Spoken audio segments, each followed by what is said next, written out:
ನಮಸ್ಕಾರ, ಸತ್ಯ ಸರಸ್ವತಿ ಚಾನಲ್ಗೆ ಸ್ವಾಗತ. ನಾನು ಭಾರ್ಗವಿ. ಇವತ್ತು ಜೋಳದ ಅವಲಕ್ಕಿಯಿಂದ ಬಿಸಿಬೇಳೆ ಬಾತ್ ಮಾಡ್ತಿದ್ದೀನಿ.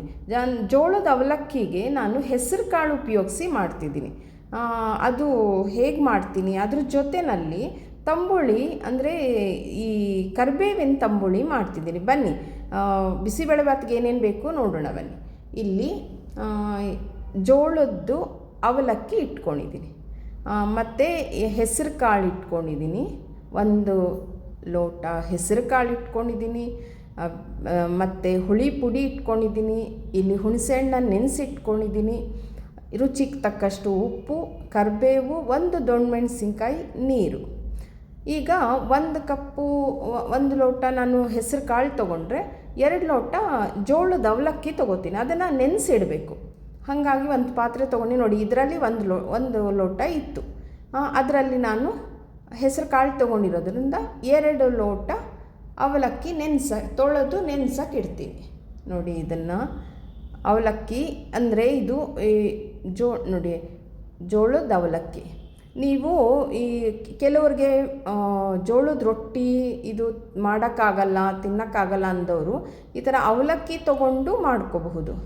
ನಾನಿವತ್ತು ಈ ಹೆಸರು ಕಾಳು ಮತ್ತು ದೊಣ್ಣೆ ಮೆಣಸಿನ್ಕಾಯಿ ಒಗ್ಗರಣೆಗೆ ಹಾಕ್ತಾಯಿದ್ದೀನಿ. ಅದೊಂಥರ ಚೆನ್ನಾಗಿರುತ್ತೆ. ಬೇಕಾದರೆ ತರಕಾರಿ ಎಲ್ಲ ಹಾಕಿ ಮಾಡ್ಬೋದು. 1 ಕಪ್ ಹಾಕಿದೆ ಅವಲಕ್ಕಿ, ಇನ್ನೊಂದು ಕಪ್ ಹಾಕಿ ಅದನ್ನು ಚೆನ್ನಾಗಿ ತೊಳೆದು ನೆನೆಸಿಡ್ತೀನಿ. ಒಂದು ಅರ್ಧದಿಂದ 3/4 ಗಂಟೆ ನೆಂದರೆ ಸಾಕಾಗುತ್ತೆ. ನೋಡಿ, ನೀರು ಹಾಕಿ ಚೆನ್ನಾಗಿ ಅದನ್ನು ಕೈಯಲ್ಲಿ ಹಿಂಗೆ ಮಾಡಿ ತೊಳೆದು ನೀರು ಬೇರೆ ಚೆಲ್ತೀನಿ. 2 ಸರ್ತಿ ತೊಳ್ಕೊತೀನಿ. ಸರಿ, ಇದನ್ನು ನೀವು ತರಕಾರಿ ನಿಮ್ಗೆ ಏನೇನು ಬೇಕು ತರಕಾರಿ ಎಲ್ಲ ಹಾಕಿ ಮಾಡ್ಬೋದು.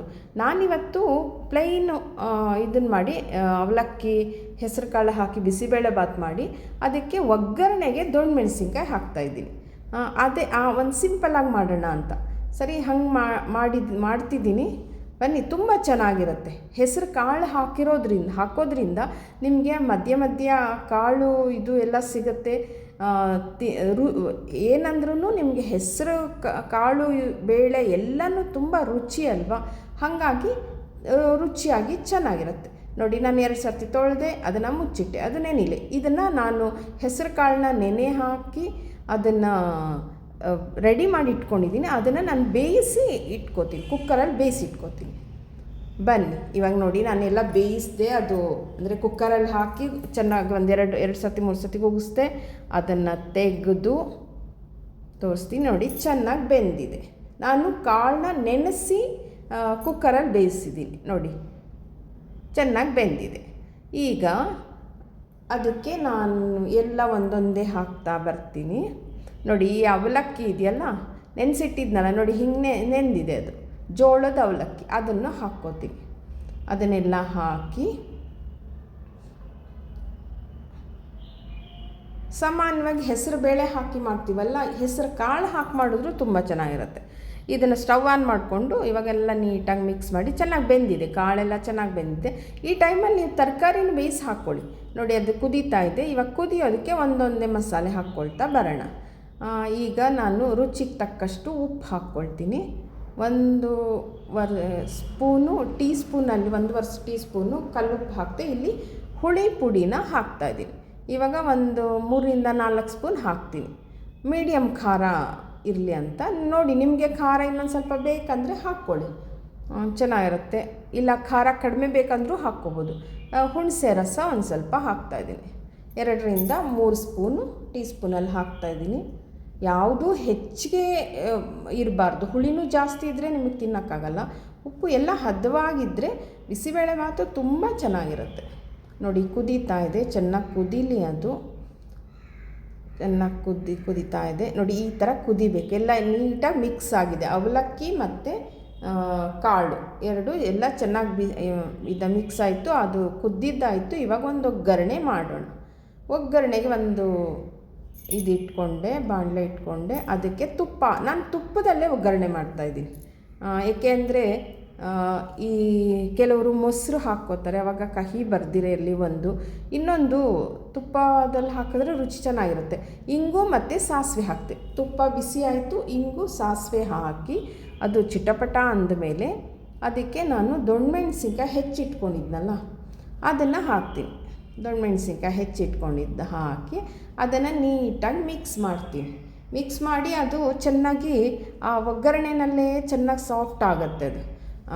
ಅದೇ ನಿಮ್ಗೆ ರುಚಿ. ನಿಮಗೆ ಈ ದೊಣ್ಣೆಮೆಣ್ಸಿನ್ಕಾಯಿ ಈ ಥರ ಒಗ್ಗರಣೆ ನೀವು ಯಾವುದೇ ಬಿಸಿಬೇಳೆಭಾತ್ ಮಾಡಿ ನೀವು ಈ ಥರ ಒಂದು ದೊಣ್ಣೆಮೆಣ್ಸಿನ್ಕಾಯಿ ಒಗ್ಗರಣೆ ಹಾಕಿದಾಗ ಅದು ರುಚಿ ತುಂಬ ಚೆನ್ನಾಗಿರುತ್ತೆ. ಹಾಗಾಗಿ ಇವಾಗ ಅದೊಂದು ಸ್ವಲ್ಪ ಬಾಡಿಸಿದ್ಮೇಲೆ ಕರಿಬೇವನ್ನ ಹಾಕ್ಕೊಳ್ತೀನಿ. 1-2 ಎಸಳು ಕರಿಬೇವು ಹಾಕಿ ಅದನ್ನು ಚೆನ್ನಾಗಿ ಬಾಡಿಸಿ ಒಂದು ಸ್ವಲ್ಪ ಆಗಲಿ ಚೆನ್ನಾಗಿ. ಆದಮೇಲೆ ನಾವು ಒಂದೆರಡು ನಿಮಿಷ ಆಗಕ್ಕೆ ನೋಡಿ ಈ ಥರ ಆಯಿತು. ಇವಾಗ ಆ ಬಿಸಿಬೇಳೆಭಾತ್ಗೆ ಹಾಕಿದ್ರೆ ಬಿಸಿಬೇಳೆಭಾತ್ಗೆ ಒಗ್ಗರಣೆ ಹಾಕಿದ್ರೆ ನೋಡಿ ರುಚಿಯಾದ ಅವಲಕ್ಕಿ, ಜೋಳದ ಅವಲಕ್ಕಿ, ಹೆಸರು ಕಾಳಿನ ಒಂದು ಬಿಸಿಬೇಳೆಭಾತು ರೆಡಿ ಆಯಿತು ನೋಡಿ. ಒಗ್ಗರಣೆ ಎಲ್ಲ ಅದಕ್ಕೊಂದು ಸ್ವಲ್ಪ ಎಲ್ಲ ಹಾಕಿದ್ಮೇಂತೂ ಘಮ ಅಷ್ಟು ಚೆನ್ನಾಗಿದೆ. ಇವಾಗ ಅದನ್ನು ಮುಚ್ಚಿಟ್ಬಿಡೋಣ. ಆಯಿತು, ಬಿಸಿಬೇಳೆಭಾತ್ ಆಯಿತು. ಇವಾಗ ನೆಕ್ಸ್ಟು ನಾವು ತೋರಿಸ್ತೀನಿ. ಅದು ಬಿಸಿಬೇಳೆಭಾತ್ ಒಗ್ಗರಣೆ ಹಾಕಿ ಒಂದು ಸ್ವಲ್ಪ ಮುಚ್ಚಿಟ್ಟು ಆಮೇಲೆ ನಾವು ಇದು ಮಾಡಬೇಕು. ತಕ್ಷಣ ಒಗ್ಗರಣೆ ಹಾಕಿದ್ಮೇಲೆ ಮುಚ್ಚಿಡಬೇಕು ನೋಡಿ. ಈ ಹದದಲ್ಲಿದೆ ನಿಮಗೆ, ಈ ಹದದಲ್ಲಿದೆ ಚೆನ್ನಾಗಿರುತ್ತೆ. ಈ ಹದದಲ್ಲಿದ್ದರೆ ಚೆಂದ. ತುಂಬ ಗಟ್ಟಿನೂ ಆಗಬಾರ್ದು, ತುಂಬ ನೀರಾಗಿದ್ದರೂ ಬಿಸಿಬೇಳೆಭಾತ್ ಅಷ್ಟು ಚೆನ್ನಾಗಿರೋದು. ಇವಾಗ ಸರಿಯಾಗಿದೆ. ಈಗ ನಾನು ಕರಿಬೇವಿಂದು ತಂಬುಳಿ ಮಾಡ್ತಿದ್ದೀನಿ. ಇಲ್ಲಿ ಕರಿಬೇವನ್ನ ನಾನೇನು ಮಾಡಿದೆ, ಸರಿಯಾಗಿ ಒಂದಷ್ಟು ಕರಿಬೇವು ತೊಗೊಂಡೆ, ಅದಕ್ಕೆ ಜೀರಿಗೆ ಇದು ಹಾಕಿ ಒಗ್ಗರಣೆ ಮಾಡಿದೆ. ಅಲ್ಲಿ ಇಂಗು ತೊಗೊಂಡೆ, ಒಂದು ಸ್ವಲ್ಪ ಕೊಬ್ಬರಿ ತೊಗೊಂಡೆ, ಒಂದು ಮೆಣಸಿನ್ಕಾಯಿ, ಮತ್ತು ರುಚಿಗೆ ತಕ್ಕಷ್ಟು ಉಪ್ಪು. ಇಲ್ಲಿ ಒಂದು ಸ್ವಲ್ಪ ಮಜ್ಜಿಗೆ ತೊಗೊಂಡಿದ್ದೀನಿ, ಮೊಸರಲ್ಲ ಮಜ್ಜಿಗೆ, ಹುಳಿ ಮಜ್ಜಿಗೆ ತೊಗೊಂಡಿದ್ದೀನಿ. ಇವಾಗ ಒಂದೊಂದೇ ಹಾಕ್ತೀನಿ ನೋಡಿ. ಇವಾಗ ಒಂದು ಚಿಕ್ಕ ಜಾರ್ ತೊಗೊಂಡೆ, ಅಲ್ಲಿ ಈ ಕರಿಬೇವನ್ನ ತುಪ್ಪದಲ್ಲಿ ಬಾಡಿಸ್ಕೊಂಡಿದ್ದೀನಿ. ಅದರಲ್ಲಿ ಜೀರಿಗೆನೂ ಹಾಕಿದ್ದೀನಿ, ಅರ್ಧ ಸ್ಪೂನ್ ಜೀರಿಗೆ, ಒಂದು ದೊಡ್ಡ ಬಟ್ಲಲ್ಲಿ ಕರಿಬೇವು, ಮೆಣಸಿನ್ಕಾಯಿನ ಒಂದು ಸ್ವಲ್ಪ ಬಾಡಿಸಿಟ್ಕೊಂಡಿದ್ದೀನಿ, ಅದನ್ನು ಒಂದು ಮೆಣಸಿನ್ಕಾಯಿ ಹಾಕಿದೆ. ಇಲ್ಲಿ ಇದಿದೆ ಏನದು ಇಂಗಿದೆ, ಮತ್ತು ಕಲ್ಲುಪ್ಪಿದೆ, ಶುಂಠಿ ಇದೆ, ಅದನ್ನು ಮತ್ತಿಲ್ಲಿ ಕೊಬ್ಬರಿ ಅದನ್ನು ಹಾಕಿ, ಆ ಮಜ್ಜಿಗೆ ಇದೆಯಲ್ಲ ಅದನ್ನೊಂದು ಸ್ವಲ್ಪ ಹಾಕಿ, ಇವಾಗ ಸ್ವಲ್ಪ ಹಾಕಿ ಮಿಕ್ಸಿಗೆ ಹಾಕ್ಕೊಂಡು ಬರ್ತೀನಿ. ಇನ್ನು ಬೇಕಾದರೆ ಹಾಕ್ತೀನಿ. ಇದನ್ನು ಮಿಕ್ಸಿಗೆ ಹಾಕ್ಕೊಂಡು ಬರ್ತೀನಿ ನೋಡಿ. ಮಿಕ್ಸಿಗೆ ಹಾಕ್ಕೊಂಡು ಬಂದೆ ನೋಡಿ, ಸ್ವಲ್ಪ ಗಟ್ಟಿಯಾಗಿ ಇದಾಯಿತು. ಇನ್ನೊಂದು ಸ್ವಲ್ಪ ಮಜ್ಜಿಗೆ, ನೀರು ಮಜ್ಜಿಗೆ, ತುಂಬ ಗಟ್ಟಿಯಾಗಿರೋದಲ್ಲ, ನೀರು ಮಜ್ಜಿಗೆನೇ ಹಾಕ್ಕೊಳ್ತೀನಿ. ಅದು ಹುಳಿ ಇದೆ, ಹುಳಿ ಇದ್ದಷ್ಟು ನಿಮಗೆ ಚೆನ್ನಾಗಿರುತ್ತೆ. ಅದನ್ನೆಲ್ಲ ಚೆನ್ನಾಗಿ ಮಿಕ್ಸಿಗೆ ಹಾಕಿ ನೋಡಿ, ಈ ಥರ ರೆಡಿ ಆಯಿತು. ಇದನ್ನು ಒಂದು ಪಾತ್ರೆಗೆ ಹಾಕ್ಕೊಂಡು ಅದಕ್ಕೆ ಇನ್ನೊಂದು ಸ್ವಲ್ಪ ನಿಮಗೆ ಹುಳಿ ಜಾಸ್ತಿ ಇತ್ತಂದರೆ ನಿಮಗೆ ಸ್ವಲ್ಪ ನೀರು ಹಾಕಿ ಇದು ಮಾಡಿ, ಇಲ್ಲ ಹುಳಿ ಕಡಿಮೆ ಇತ್ತಂದರೆ ಮಜ್ಜಿಗೆನೇ ಹಾಕಿ ಆಗಲಿ. ನಾನೊಂದು ಸ್ವಲ್ಪ ನೀರು ಹಾಕೇ ಮಾಡಿದೆ. ಎಲ್ಲ ಆಯಿತು. ನೀಟಾಗಿ ಅದಕ್ಕೊಂದು ಒಗ್ಗರಣೆ ಮಾಡಿ ಇಟ್ಕೊಂಡಿದ್ದೆ, ಅಂದರೆ ತಣ್ಣಗಾಗಿರಬೇಕು ಒಗ್ಗರಣೆ. ಅದನ್ನು ಹಾಕಿದರೆ ನಿಮಗೆ ಕರಿಬೇವಿನ ತಂಬುಳಿ ರೆಡಿ ಆಗುತ್ತೆ. ಬಿಸಿಬೇಳೆಭಾತ್ಗೆ ಕರಿಬೇವಿನ ಸೊಪ್ಪಿನ ತಂಬುಳಿ. ಕರಿಬೇವಿನ ಸೊಪ್ಪು ತುಂಬ ಒಳ್ಳೆಯದು. ನಾವು ಒಗ್ಗರಣೆಗೆ ಹಾಕಿದ್ರೆ ಪಕ್ಕಕ್ಕೆ ಇಡ್ತಾರೆ. ತಂಬುಳಿ ಈ ಥರ ಮಾಡಿದಾಗ ತುಂಬ ರುಚಿಯಾಗಿರುತ್ತೆ. ಆರಾಮ್ಸೆ ಎಲ್ಲರೂ ತಿಂತಾರೆ ಇಷ್ಟಪಟ್ಟು. ಗೊತ್ತೂ ಆಗಲ್ಲ ನಿಮಗೆ, ಅದು ಕರಿಬೇವು ಕೇಳ್ತಾರೆ ಏನು ಅಂತ. ನೋಡಿ, ಇಲ್ಲಿ ಬಿಸಿಬೇಳೆಭಾತ್ ರೆಡಿ ಆಯಿತು, ಇಲ್ಲಿ ಕರಿಬೇವಿನ ತಂಬುಳಿ ರೆಡಿ ಆಯಿತು. 2 ಊಟಕ್ಕೆ ರೆಡಿಯಾಗಿದೆ ನೋಡಿ. ಹೀಗೆ ಈಗ ಒಂದು ತಟ್ಟೆ ಇಟ್ಕೊಂಡೆ, ಅದಕ್ಕೊಂದು ಸ್ವಲ್ಪ ಉಪ್ಪು ಹಾಕಿದೆ. ಬಿಸಿಬೇಳೆಭಾತು ಬಿಸಿಯಾಗಿ ಬಿಸಿಬೇಳೆಭಾತ್ ಹಾಕ್ಕೊಂಡು ತಂಬುಳಿ ಹಾಕ್ಕೊಂಡು ತಿನ್ನಕ್ಕಂತೂ ಅದ್ಭುತವಾಗಿರುತ್ತೆ. ಮಧ್ಯೆ ನಿಮಗೆ ಆ ಕಾಳೆಲ್ಲ ಸಿಗುತ್ತೆ, ಅಂದರೆ ಬೆಂದಿರುತ್ತದು. ಮಧ್ಯದಲ್ಲಿ ಸಿಕ್ಕಾಗ ನಿಮಗೆ ತುಂಬ ರುಚಿಯಾಗಿರುತ್ತೆ. ಧಾರಾಳವಾಗಿ ಶುಗರ್ ಇರೋರಿಗೆ ಅದಕ್ಕೆ ಇನ್ನೂ ತರಕಾರಿಗಳೆಲ್ಲ ಹಾಕೋ, ಅದಕ್ಕೆ ಮೇಲೊಂದು ಸ್ವಲ್ಪ ತುಪ್ಪ ಹಾಕಿದ್ರಂತೂ ಆಹಾ ತುಂಬ ಚೆನ್ನಾಗಿರುತ್ತೆ ನೋಡಿ. ನಿಮ್ಮ ಮನೆಗಳಲ್ಲೂ ಈ ಥರ ಒಂದು ಬಿಸಿಬೇಳೆಭಾತ್ ಮಾಡಿಕೊಂಡು, ಜೋಳದ್ದು ಅವಲಕ್ಕಿ ಬಿಸಿಬೇಳೆಭಾತು ಮಾಡಿಕೊಂಡು, ಜೋಳದ ಅವಲಕ್ಕಿ ಬಿಸಿಬೇಳೆಭಾತು ಮತ್ತು ಇದು ಕರಿಬೇವಿನ ತಂಬುಳಿ ಮಾಡಿಕೊಂಡು ತಿಂದು ಹೇಗೆ ಬಂತು ಅಂತ ತಿಳಿಸಿ. ನನ್ನ ಚಾನಲ್ ಸಬ್ಸ್ಕ್ರೈಬ್ ಮಾಡಿ, ಶೇರ್ ಮಾಡಿ, ಸಪೋರ್ಟ್ ಮಾಡಿ. Thank you.